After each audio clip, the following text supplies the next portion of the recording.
Today we will study the next part of pollination and fertilization. In this chapter you have studied already the pollination and types of pollination, that is self and cross pollination, and the difference between the self and cross pollination. So now in the next part of this chapter you are going to study the different types of cross pollination and the characteristic features of the flowers which are pollinated by the various ways. So we'll start with that cross pollination. You have studied that self and cross pollination. Self pollination means the transfer of pollen grain from the anther of their one flower to the stigma of the same flower, that is the self pollination. And cross pollination, it always occurs between two flowers of two different plants of the same species.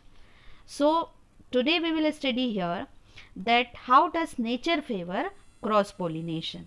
So there are certain mechanisms or certain structures are found in the plants or in the flowers which favor the cross pollination.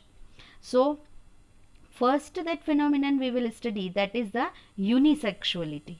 Unisexually, what does it mean? Uni means single, sexually means the either male or a female sex is present here. So only male or female flower borne, that is the unisexuality. Like types of flowers you have studied, unisexual and bisexual flowers. So this type of cross pollination takes place in the unisexual flowers. So in this case flower may be only male or female and borne either on the same plant or on the different plant. Like the maize plant is the plant in which male and female flowers they borne on the same plant, while that papaya, these are the flowers of papaya in which the male and female flowers they borne on the different plants. So in this case what happens, there are chances of cross pollination only. So in this manner that unisexuality, it favors the cross pollination. So you can see here that the male flower and the female flower of the papaya. So from that male flower, the pollen grains they are transmitted to the stigma of the female flower, and then the pollination takes place and then the fertilization. So understood children? The first condition, it is the unisexuality. Now next we will study, that is the dichogamy. Dichogamy means what? The timing of maturation of androecium and gynoecium is different. That is androecium. Androecium means the male reproductive part in the flower and gynoecium is the female reproductive part in the flower. So maturation time of this male and female reproductive part is different. This condition is known as the dichogamy. This difference in the timing of maturation, it acts as a barrier in the self pollination, means it does not allow the self pollination. So here how it happens here, suppose if the male reproductive part, that is anther, if anther of a flower they mature earlier than the stigma, in this case what will happen, the stigma of the same flower cannot receive the anther because the stigma is not being matured and not receptive. So in that case what happen, when the anthers of the flower mature earlier than the stigma, this case is known as the protandry, because again the dichogamy is of two types, कि पहले mail या female part mature होता है. अगर first male part mature होता है, that is androecium, then this case is known as the protandry. This is found in the salvia. As you can see here, this is the salvia flower.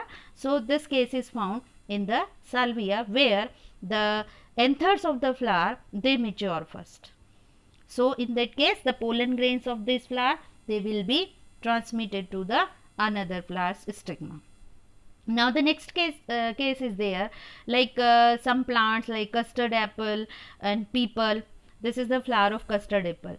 So in this plants, the stigma matures first. So stigma matures first. So in that case what happens, it receives the pollen grain from the other flower. So this case is the protogyny. Proto means here before and gyne means the gynoecium.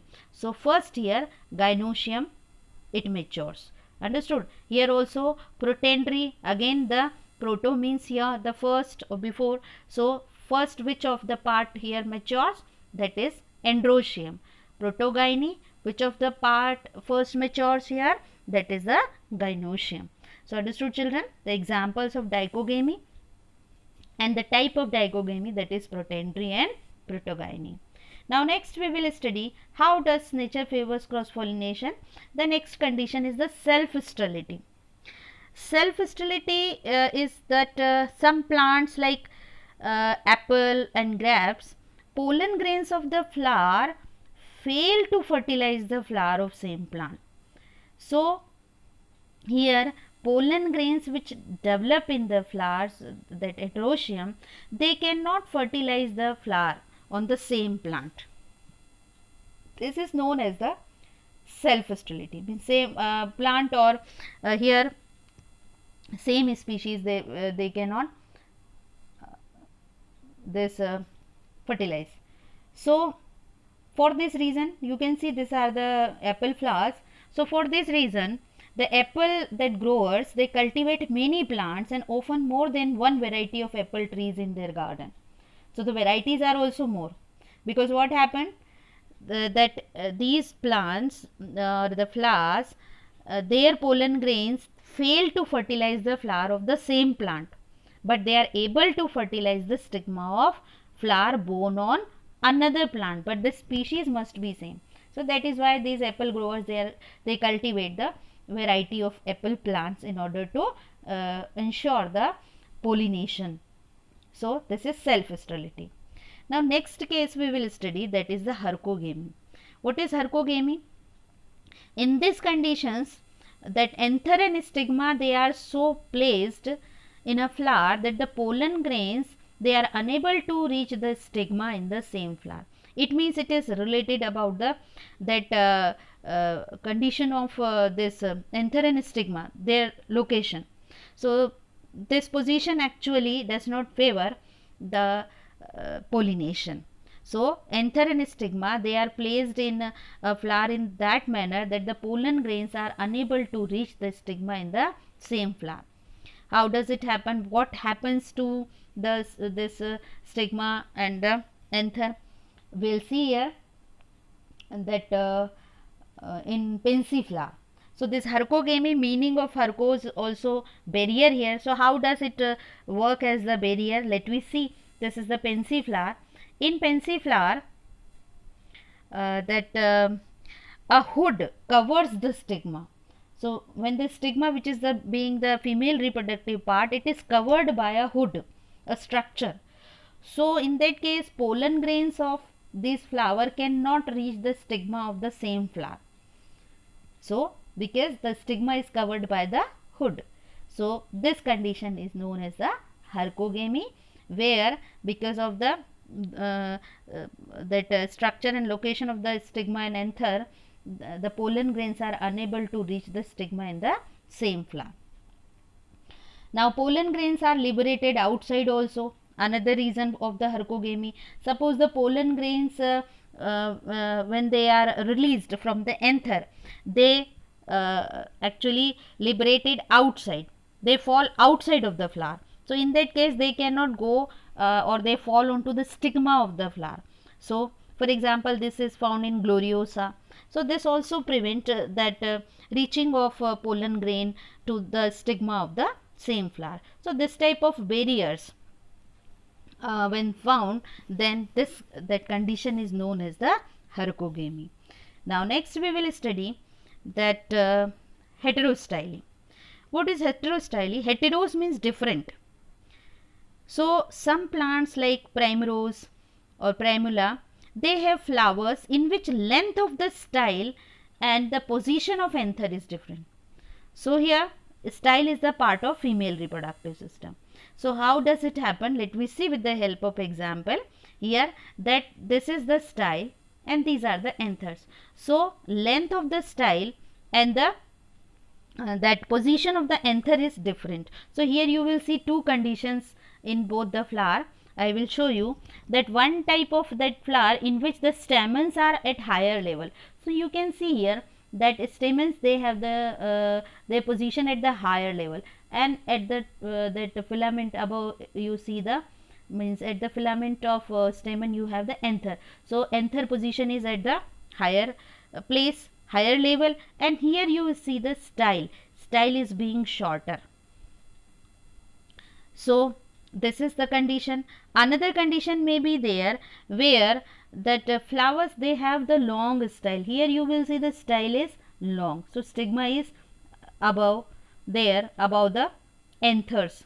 So here the anthers, they are being that short, it means they have stamens, they have the short filament. So anthers, they are at the lower level than the style. So these conditions are there. Due to these conditions, what happened, that the pollen grain, they cannot reach to the stigma of the same flower in both the cases.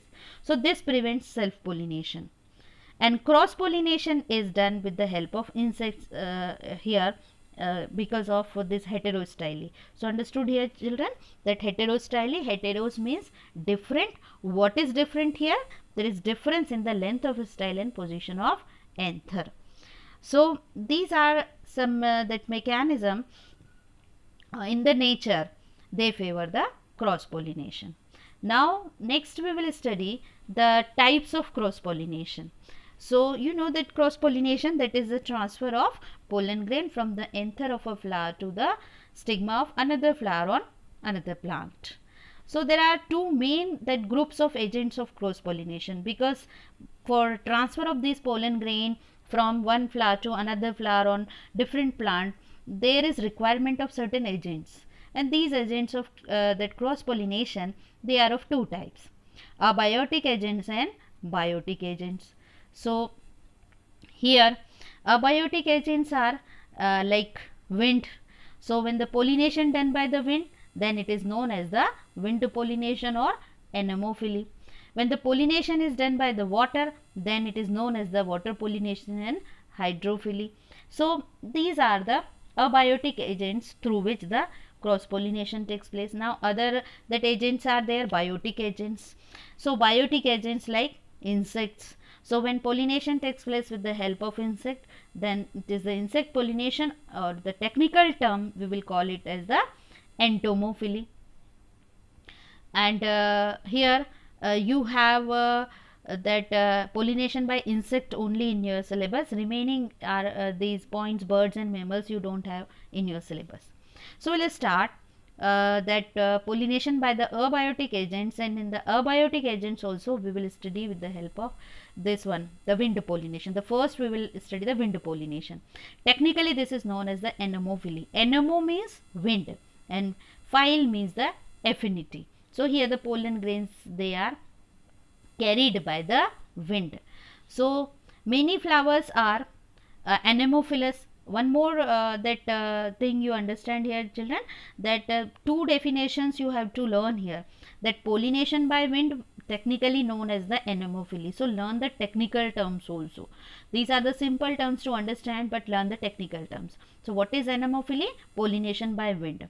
And the flowers which are pollinated by wind, they are known as the anemophilous flowers.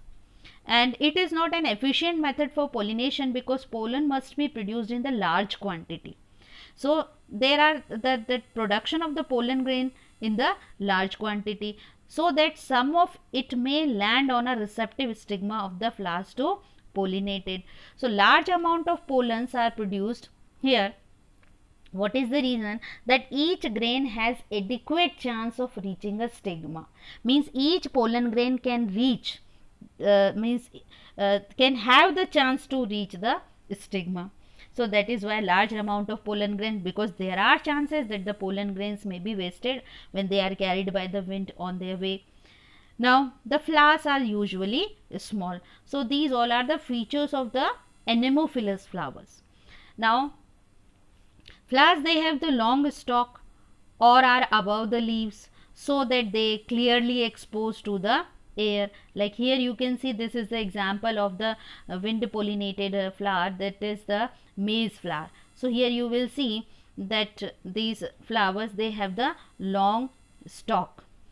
Then here that pollen grains, they have means they are light, dry and smooth, and they have large stamens. So stamen is being larger one. So stamen being larger one, how it is there? Their filament is long, so they can hang well outside the flower. So they can hang outside properly and loosely attached, so that that slight breeze, with the slight breeze, the that pollen grain, they shake out and they come out from the anthers. So this is the reason. Then stigma is being feathery. So feathery stigma, if you have seen in the maize, here you see this is the stigma. This is that female flower, and this is the male flower. This maize is the example of that plant in which male and female flower on the same plant. So you will see the male flowers here at the head region and female flowers here at the lower side of the plant. And here in the female flower you will see this is stigma. Stigma is being hairy or feathery, so which spreads out and acts like a net. So there are that this feathery stigma or hairy stigma, actually there are many stigmas are there, so they can catch the pollen as they float into the air.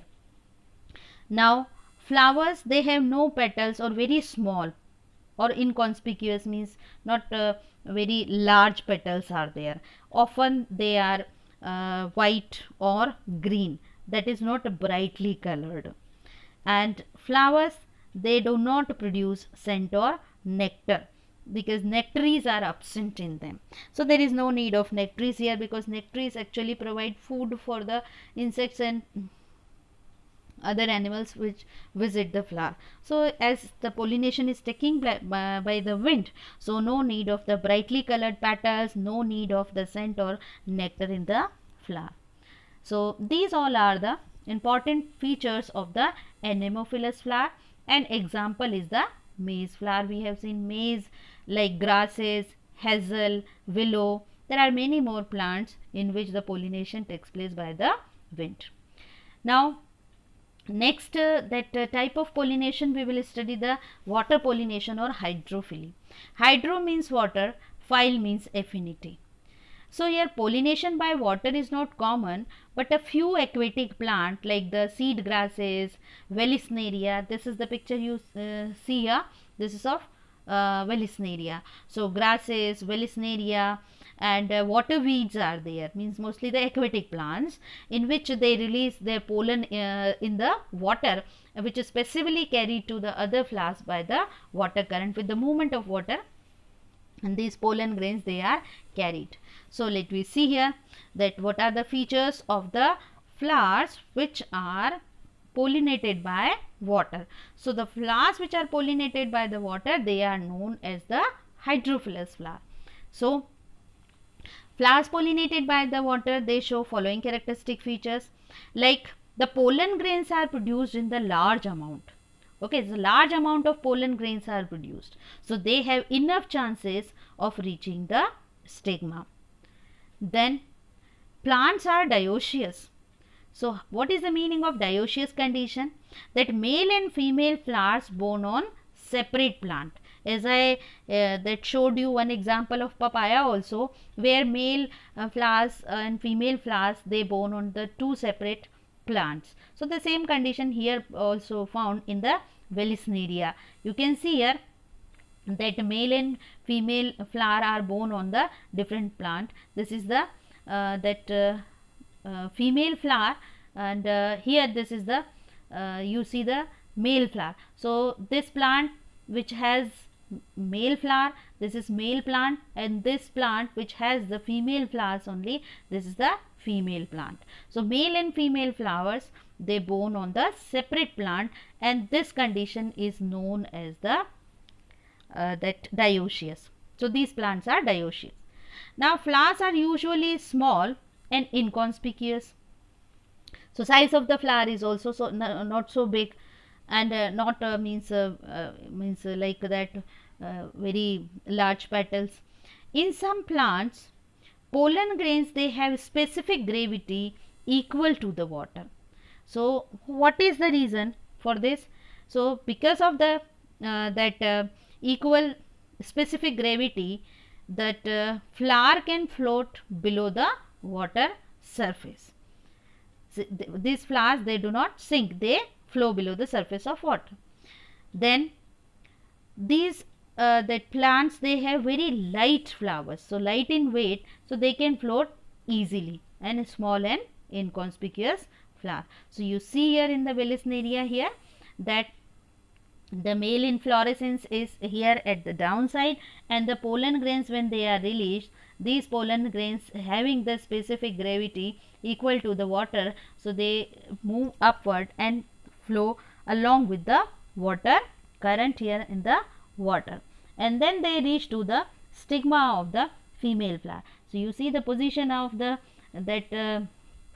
female flower is here reaching up to the surface of the water, because here the stalk is so long and flower, it is reaching to the surface of the water, so its stigma can receive the pollen grain. So understood, children? These are some features of the hydrophilous flower. Now we'll study next there the pollination which is done by the biotic agents, and in biotic agents you have insects. So pollination by insect is known as the insect pollination, and technically it is known as the entomophily. In Greek word, entomo means insect and phyle means affinity. So many flowers are pollinated by insects, and the best known example is the honeybees. So honeybees, they pollinate many flowers. Wasps are also there, moths, butterflies, they also pollinate the flowers. And buttercup, sweet pea, dandelion, and many vegetables are there in which that flowers are pollinated by the insects. And these flowers, they have some that characteristics that we will study now. And one more thing, that the type of flower which are pollinated by the insect, they are known as the entomophilous flower. So learn both the terms. This phenomenon is known as the entomophily, and the flower is known as the entomophilous flower. So let me study the characteristic features of the entomophilous flower. So here the flowers are large and brightly colored. So why are all these mechanisms? To attract the insects there. And the petals are scented with the nectaries, and nectaries, you know, they produce, actually that is the sugar contain the sugary fluid, and this which is the food for the insect. So in order to suck this food or the nectar from the flower produced by the nectaries, these that insects, they visit the flower. Now honey guides are present. What are honey guides? Some flowers, they have petals with grooves or dark lines. So on the petals, the dark groove or dark lines are there. So these lines actually they reach to the nectaries. They lead to the nectaries. Nectaries are present at the base of the flower. So these grooves or the lines which are found in some petals, they are actually showing the path towards the nectaries. So insect goes through these lines and reach to the nectaries. That is why they are known as the honey guides or the nectar guides. And pollen grains, they are large in size. In some plants, the pollen grains, they are the smooth and the sticky also, or in some other, they are covered by the spiny hair. So all these features help the pollen grains cling to the insect body. So pollen grains, they actually attach properly with the body of or body parts of the insects there. So in that manner, they do not fall. Now small amount of pollen grains are produced here. So reason is there because these agents are there on their body, that pollen grains, they cling, they attach on the body parts, their wings and their that appendages. So there are chances of reaching of that these pollen grains, means more chances of reaching these pollen grains to the stigma. So no need of that large amount of pollen grains. That is why the small amount of pollen grains are produced. Anthers are also small here, situated inside the flower, so where insect can easily brush against them. This is also the that benefit of the small anthers, means with short filaments. The stigma is being sticky and flat or knob like and secrete a sugary fluid where pollen grains become attached. So pollen grains, they attached onto the stigma and do not fall once they shed over there. So stigma does not hang out also from the flower. There is no need, because insects, they are reaching to the stigma there and carrying the pollen grains with them. Now many moth and butterfly pollinated flowers are white or yellow in color, so that these can be easily seen during night and pollinated by them. So you see here these flowers which are pollinated by the insects, like this is the example salvia. You can see here that the insect is sitting on the petals of this salvia flower, and how does means these that the pollen grains of the anther of this flower, they attach to the, cling to the body parts, the wings and the other body parts, and then when this insect visits the another flower, then these pollen grains which are attached on their body, they shed onto the stigma of another flower. This is also marigold. You can see the butterfly is there, which is helping to transfer the pollen grain. So this is the insect pollination or entomophily. Now pollination by animal is also given in your book, but that is not in the syllabus. Pollination by animals, which is known as the zoophily. So this is not in your syllabus. For your interest you can study it, but as it is not the part of syllabus, so we are not going to discuss here. And artificial pollination is also not in your syllabus.